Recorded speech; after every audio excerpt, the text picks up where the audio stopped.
Vamos dar início a mais um episódio do nosso Chat Bratax e a gente hoje está com uma proposta de trazer aqui uma abordagem, acho que talvez um pouco diferente do que o estritamente técnico tributário, mas que é extremamente importante para a nossa lida, que é o aspecto pré-legislativo, né? Uma abordagem da reforma tributária com um colega e amigo nosso que pode trazer uma visão que muitas vezes nós não temos das especificidades do processo administrativo, do processo legislativo da reforma tributária. Nós temos aqui conosco o Luiz Fernando Antunes, ele é sócio da JC Consultoria de Inteligência Governamental, ele é advogado especialista em Direito Tributário, Empresarial e Assuntos Governamentais, com sólida experiência desenvolvida em multinacionais do ramo de bebida e também de consultoria. Eu acompanhei um pouquinho a trajetória do Fernando e da prática, foi muito interessante da prática tributária ele ter migrado para a lida das relações governamentais. Estamos muito felizes de tê-los aqui conosco, Fernando. Obrigado por ter aceitado o convite, né? E a gente vai começar a falar um pouquinho aqui da reforma tributária. A gente já alinhou alguns aspectos que são importantes e você tinha me trazido inicialmente que antes de falar da reforma tributária seria interessante que nós abordássemos um outro tema, um tópico anterior, que tem a ver com a questão dos incentivos fiscais, né? Aqui da Lei Complementar 160, eu acho que aí você pode nos dar um panorama prévio que é bem interessante, que muitas vezes nós que estamos na letra fria da lei, a gente não consegue compreender todo o cenário. Ciro, muito obrigado pela oportunidade. Bom dia a todos os nossos ouvintes. Agradeço à família Bratax por essa oportunidade de estar aqui falando para vocês. Como você disse, eu migrei da área do tributário mais operacional, mais duro das empresas, para uma área mais de relação com o parlamento, né? Com a pré-lei, né? A forma que ela é feita. Então, o nosso escritório ele é focado nesse tópico, é uma consultoria tem mais de 40 anos de experiência. E o que a gente vê da reforma tributária, que eu acho muito importante sempre trazer, é que a reforma tributária ela ficou 30 anos parada no Congresso, ela não avançava e ela virou quase uma piada dos parlamentares de uma aprovação. E eu não tenho dúvida que o ambiente é que trouxe a possibilidade de uma aprovação da reforma tributária. E eu elenco principalmente a Lei Complementar número 160 de 8 de agosto de 2017, que foi sancionada. E essa lei complementar, ela destravou muitas angústias do empresariado e da sociedade e também dos estados, porque muitas vezes a angústia de caminhar com uma reforma tributária era acabar com um benefício, mas automaticamente as empresas tinham um benefício que não eram convalidados pelo CONFAS, que era a regra que atuava no momento. E a lei complementar, ela veio, de uma certa maneira, trazer a tranquilidade para o empresário do passado, de que ele estava se apropriando de um benefício fiscal que, naquele momento, ele já poderia usufruí-lo, e ele deu um horizonte de futuro, né?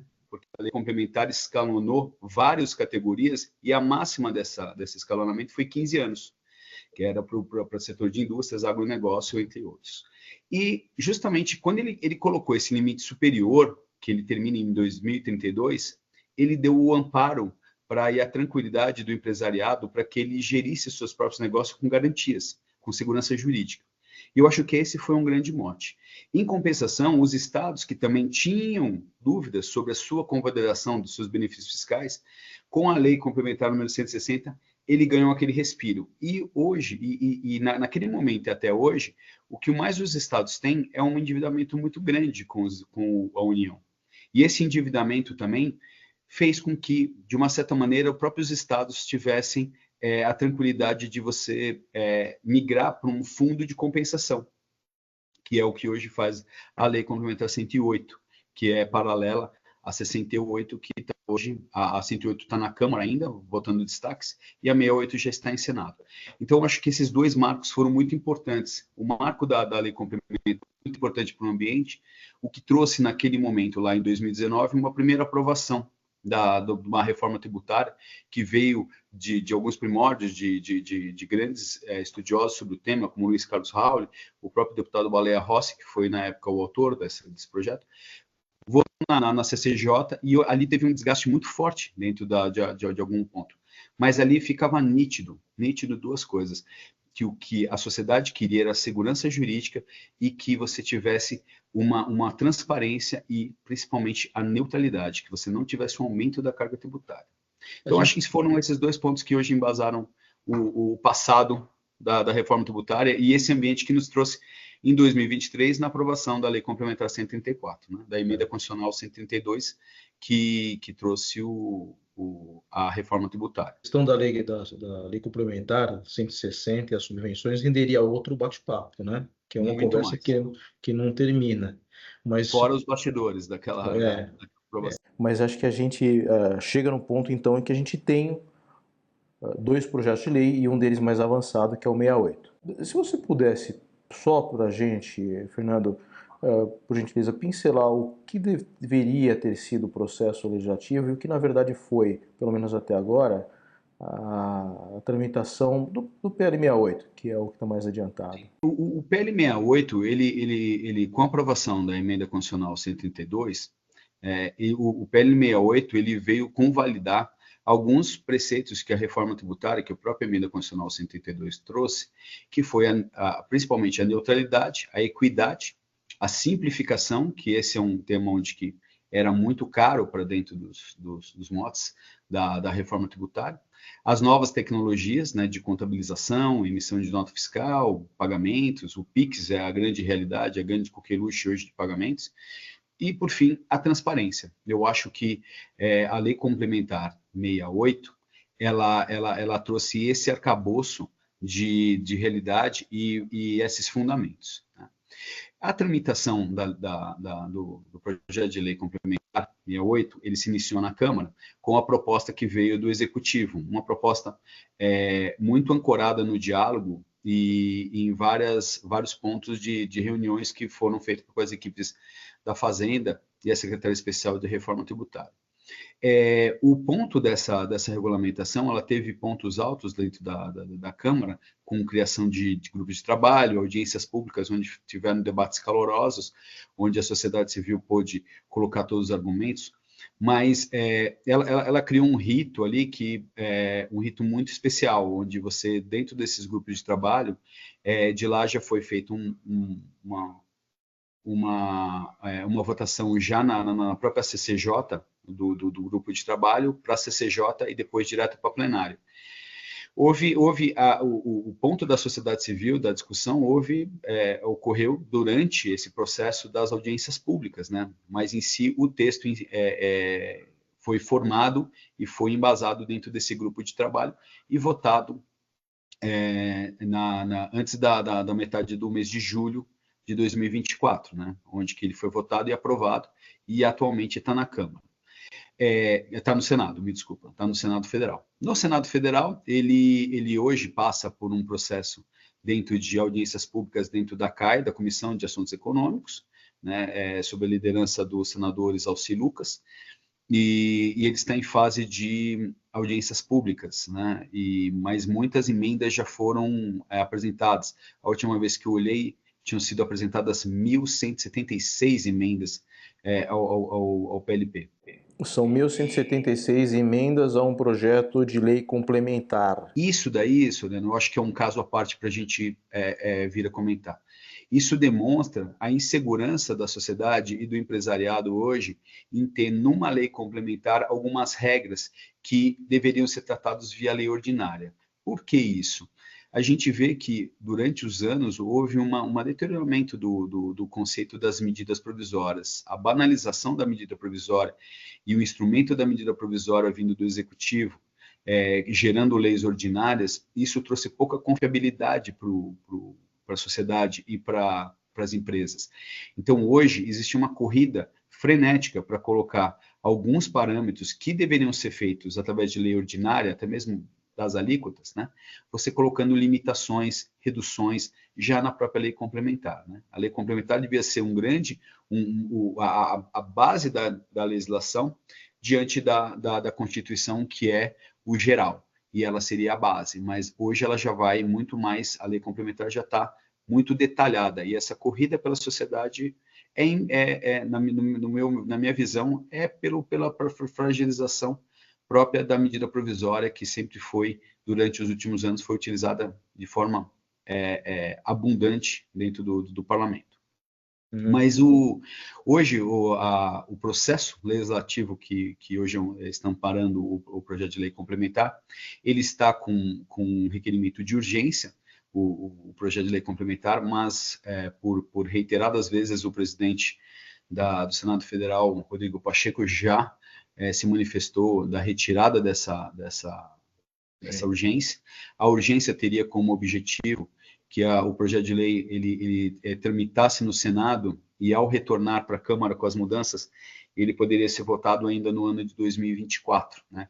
Aproveitando as duas legislaturas, tanto do Rodrigo Pacheco, presidente do Senado, como do Arthur Lira, presidente da Câmara dos Deputados, né? Mas vários indicativos já dizem que essa urgência não vai ser completa e que ela deve ser retirada, até mesmo porque o cronograma de audiências públicas está agendado até 22 de outubro de audiências públicas, né? E a urgência teria que ser votada na CCJ até 22 de setembro.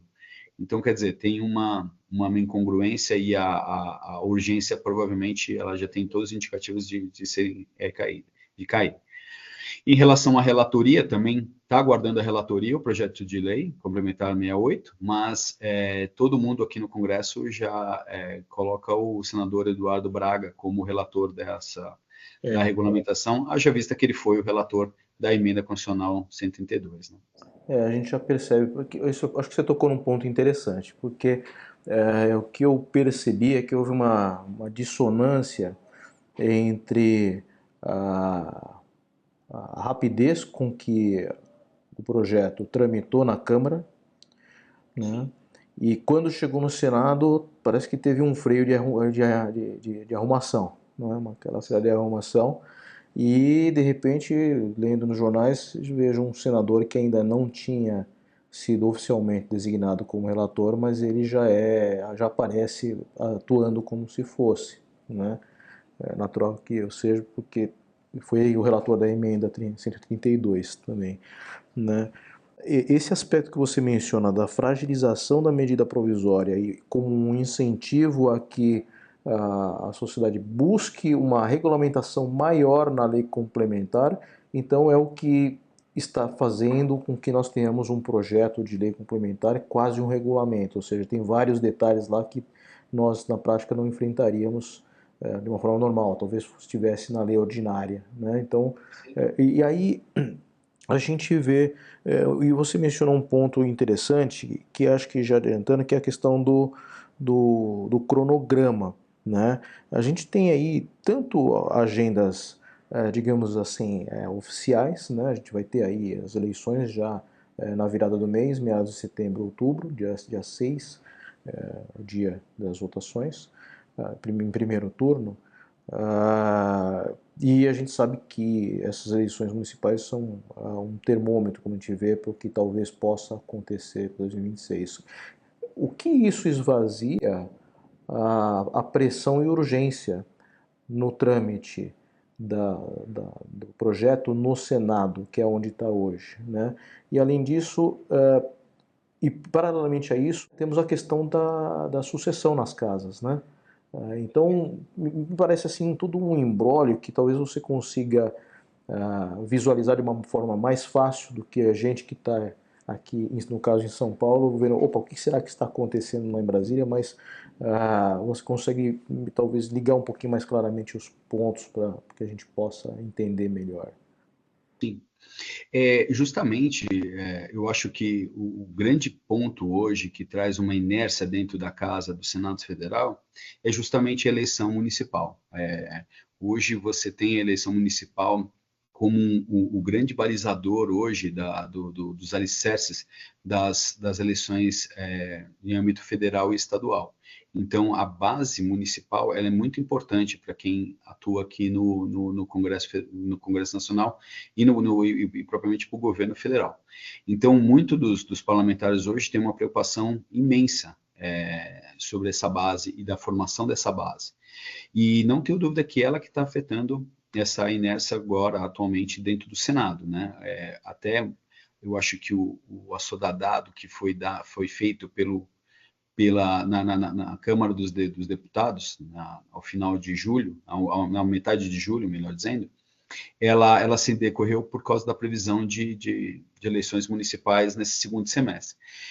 Mas o que eu acredito que isso daí, de uma certa maneira, ela vai trazer uma atual inércia, mas também uma velocidade frenética ao fim das eleições municipais. Eu acho que naquela janela que vai do segundo turno das eleições até dezembro, e podemos falar até os últimos dias de dezembro, a atividade intensa vai ocorrer aqui no Congresso Nacional em Brasília, não tenho nem dúvida.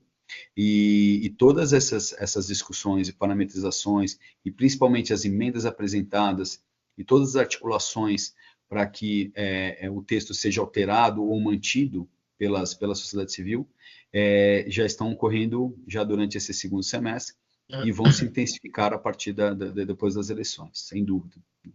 Então, já pode avisar em casa que não tem férias de fim de ano.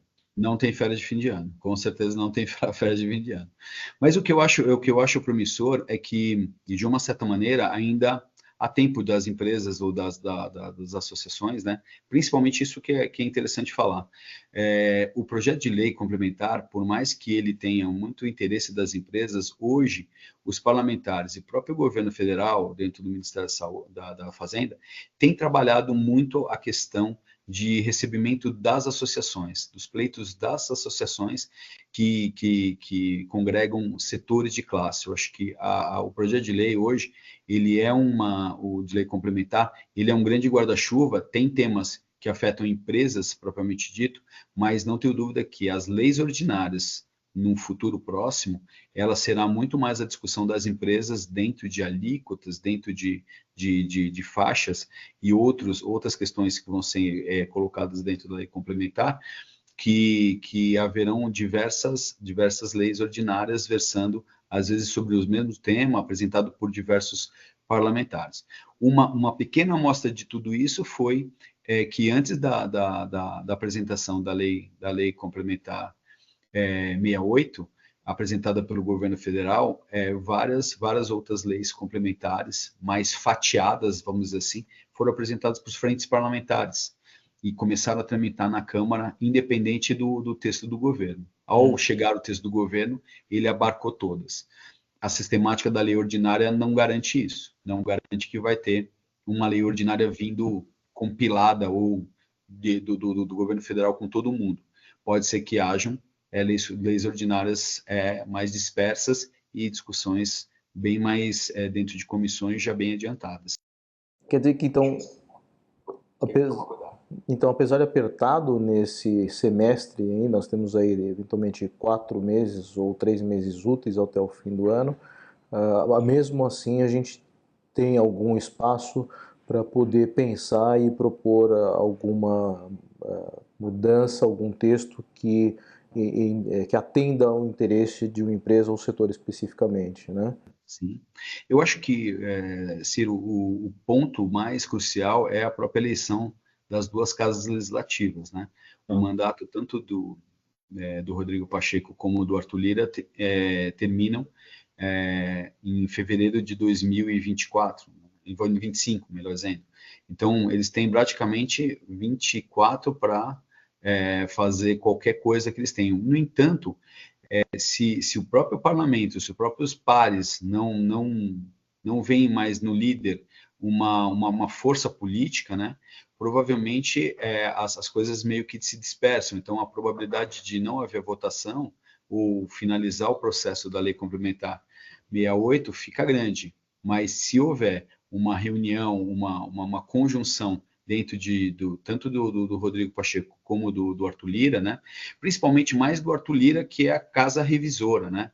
Que é a casa originária, mesmo dizendo. A casa revisora, hoje o Senado, ela tem como parâmetro fazer alterações no texto, mas quem dá o veredito final é a casa, é a Câmara dos Deputados, onde se iniciou a origem, né? Diferente de emenda constitucional, né, de PEC, que você tem que ter o consenso das duas casas, na lei complementar, não. Na lei complementar, você precisa de votação maioria absoluta e dois turnos, como é PEC, mas você tem uma casa originária, uma revisora e uma casa onde finaliza-se o processo. Então, a Câmara hoje é a bola da vez, é quem vai dar o final da versão ao projeto de lei complementar 68. Fernando, a gente começou falando, para falar de reforma tributária, a gente começou falando da Lei Complementar 160. Mas o que tem a ver a 160 com a lei com a reforma tributária? E aí você já nos deixou mais claro qual é o cenário, né? O porquê. Né? Você comentou numa outra situação que a reforma tributária, essa de agora, começou com a Lei Complementar 160. Ali foi o desenlace para que agora alguns indícios estão prontos, a gente sabe em cima do que votar e o que fazer. Prazo, garantias de benefícios e como tais. A gente tem uma situação que é tudo junto misturado, né? Então, além da lei complementar, tem a questão da reforma tributária e no meio do caminho a gente percebeu aí alguma interferência da questão de emendas, né? Das questões da questão orçamentária e a forma como ela foi de algum modo influente para ditar o ritmo, digamos assim, do trâmite dos interesses no parlamento. Né? O que isso na prática influencia? Porque a gente vê os jornais, ok, emendas impositivas, o Supremo agora falou que não tem transparência, então não pode pagar, né? Então, para tudo, estados negociando suas dívidas, né? Mas o que interessa para a gente é o seguinte: e aí, reforma tributária, a alíquota, né? Que afinal de contas, quem vai fazer o cheque no final do. Não é mais cheque, né? Quem vai pagar no fim do. Né? É o Pix. Vai ser um CNPJ, um CPF, né? Vai fazer isso. A pergunta é: isso aí que gera. Quando que a gente já vai saber qual é a alíquota? Eu acho que o mais importante para os nossos ouvintes é a gente dizer aqui que justamente a força de poder que existia no passado, muito concentrada no executivo, hoje ela migrou muito para o legislativo, né? Desde que foi logo no início do mandato do presidente Arthur Lira, foi-se colocado o orçamento secreto, né, que nada mais é do que emendas de bancadas, emendas de partidos, emendas de relator, e nada mais era do que isso de você ter dinheiro dentro da mão dos partidos, dos parlamentares, para que ele usasse nas bases dele, né, para que ele fizesse a solidez do mandato dele dentro do parlamento. Então, essas emendas todas, elas antigamente elas eram definidas e distribuídas pelo executivo. Hoje elas são impositivas. Então, o executivo ele não tem como se pagar ou não, ele tem que pagar. Havendo isso, houve naturalmente um deslocamento do poder, que era muito emanado pelo poder executivo, hoje na mão do poder legislativo. Muitas das vezes, hoje, a gente vê medidas provisórias que vêm do governo federal se transformarem em projeto de lei com natureza de urgência, ou projetos de leis naturais. Então, quer dizer, o parlamento hoje, ele rejeita uma medida provisória e transforma isso num projeto de lei, e ele é o protagonista, ele vindo a ser o protagonista. Então, por mais que seja, e cada vez que o mandato do executivo vai se findando, ele passa da metade, ele justamente fica cada vez mais refém do próprio parlamento nesse sentido, para ditar as regras, de ditar as vontades. É fundamental que, sim, o governo sempre tem muita força dentro do governo, até mesmo porque muitos parlamentares viram ministros, né? Viram ministros, justamente para fazer esse equilíbrio de forças, né? Mas, naturalmente, o parlamento hoje ele dita um ritmo onde é muito interessante e ele dita os prazos e as questões que vão ocorrer no Brasil. Eu acho que hoje, falando mais especificamente da Lei Complementar 68, as forças elas têm que agirem de forma uniforme, justamente e com o aval hoje do Poder Executivo. Antigamente era um pouco mandatório o Executivo. Hoje o Parlamento tem uma força muito de igualdade e era uma força que justamente já era previsto na própria tripartição dos poderes, né? Nesse sentido, mas não do poder, o poder emanado, mas não o poder econômico. Então, em si, hoje o que a gente vê é que o Poder Legislativo, além de ele ter o poder constitucional, que é dado, ele hoje tem um poder econômico também muito significativo. Né? Eu acho que isso faz com que a balança, muitas vezes, pende de lados, fique muito mais desequilibradas ou equilibradas quando existem as forças atuando. Tem dois pontos só para a gente encerrar a conversa, Fernando. Então, só para lembrar, uma questão de datas, se a gente puder ter uma questão de datas aí. O Senado continua em reunião ainda? Continua seus trabalhos e vai até quando? Ontem teve sessões acaloradas, teve as audiências públicas continuam até o dia 22 de outubro, que é a data que o coordenador, o senador Exalci, definiu. Várias audiências públicas estão ocorrendo na Comissão de Assuntos Econômicos, e provavelmente ao fim dessas audiências públicas, a Comissão de Assuntos Econômicos ela emite um relatório, e esse relatório vai balizar o relatório do relator, né, do futuro relator, não oficial, o senador Eduardo Braga, que ele faça a apresentação desse relatório em ambiente de CCJ, né, da Comissão de Constituição e Justiça. A partir desse momento, o relatório vai a plenário, ele vai ser novamente aberto prazos para emendas, feitas emendas, o relator acata ou não acata. Não acatado, você tem que ter uma indicação de lideranças, né, para você formalizar destaques, caso a parte do texto não foi abarcada no relatório do relator. Esse relatório é votado em 2 turnos, tendo maioria, tem que haver maioria absoluta, e ao final do votado o texto do relator, você abre aos destaques que tem requisito para serem incluídos. E aí os destaques são votados separadamente após a votação do texto original. Então, basicamente, seria esse o rito no Senado. A partir do momento onde que você sana todas as votações, tanto do texto do relator como dos destaques, você formaliza, compila esse texto num só e ele retorna para a Câmara, porém, retorna para a Câmara só os textos onde houve alteração no Senado. Então, é pensado ali o que foi alterado, o que estava no texto da Câmara e que foi alterado no Senado, e ele simplesmente, a Câmara só vai apreciar o que foi alterado no Senado. Então, caso haja algo que existia, que foi aprovado no texto da Câmara e também foi convalidado pelo Senado, não há como no retorno para a Câmara você alterar essa parte, né? Só vai ser alterado o que foi alterado no Senado, na Câmara dos Deputados, na segunda rodada, no retorno dele. Então seria isso, mais ou menos. É bastante desafiador para um ano de 2024, com eleições municipais e algumas outras questões políticas que hoje o Brasil vive, né?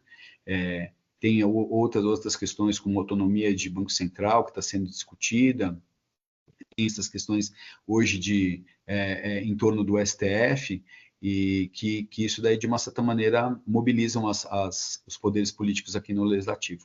Mas eu acho que se tiver vontade política, tem toda a capacidade de ser votada. E o Arthur Lira já mostrou que, quando ele quer, que foi o que ele fez no ano passado, onde pouca gente acreditava na aprovação da emenda constitucional 132, e ele fez valer. Então, é algo que eu não apostaria certamente que não haveria a votação da reforma, da regulamentação da reforma tributária ainda no ano de 2020. Você acabou respondendo uma pergunta que eu ia fazer, ou seja, eu sei que não tem bola de cristal, mas a expectativa é de que seja assim aprovada ainda nesse ano. A gente sempre fala para os clientes, Ciro, que justamente é melhor apostar em aprovar do que não. porque o caráter de urgência dentro do parlamento ele é premente, sempre você tem que estar um passo à frente de algo que vai acontecer. Então, pela configuração que hoje existe, pela previsibilidade e, de uma certa forma, sendo conservador, a orientação sempre é acreditar que a regulamentação será votada esse ano ainda. Bom, Fernando, para encerrar, não sei se tem algum spoiler publicável que você possa dar ou se estamos por isso mesmo. Hoje, eu acho que muitos tributaristas que eu converso, eles são muito otimistas com a reforma tributária, né, com a regulamentação, mesmo dessa forma toda acerbada. Eu acho que o grande ponto é a parte da não cumulatividade da não cumulatividade ampla e do creditamento. Eu acho que isso é um ponto muito interessante que foi trazido. Esperamos que não haja surpresa depois da aprovação disso, como houve com várias leis que foram limitando esses créditos. Eu acho que o Brasil, se ele tiver uma não cumulatividade ampla e ele tiver o creditamento, eu acho que é um ponto muito salutar e muita transparência. Eu acho que a transparência é o fundamental dentro desse requisito da reforma tributária. E eu acho que o mais, assim, em si, hoje, acho que o grande ponto que gira em torno aqui na Câmara é a sucessão, tanto do presidente Arthur Lira, como do presidente Rodrigo Pacheco, né? O Senado está um pouco mais definido, assim, tem muito mais não seria um consenso, mas sempre pode ter surpresa, mas no nome do senador Davi Alcolumbre, que já foi presidente da Casa, antes do Rodrigo Pacheco. Algumas vozes dizem sobre Elisiane Gama, que é uma senadora hoje que está licenciada, mas que tem um forte apelo do próprio governo federal. E na Câmara existia muita discussão sobre alguns parlamentares para a sucessão do Lira, um nome forte é o Mar Nascimento, Marcos Pereira, entre outros, mas hoje o caminho está muito mais para Hugo Mota, para o deputado Hugo Mota fazer essa sucessão, né? É a verdade do momento, né? É o nome de Hugo Mota para essa vaga. Eu só queria agradecer a presença do Fernando Antunes, sócio da JC Consultoria, né? Que trouxe para a gente uma visão um pouco mais próxima do que acontece por trás das cortinas, no backstage, né? E obrigado, Fernando, pela presença, né, e por contribuir conosco aqui. Foi um grande prazer, estou sempre à disposição para a família Bratax a hora que precisar, e maiores informações, pode nos contactar, e Ciro, sempre agradecido pela oportunidade.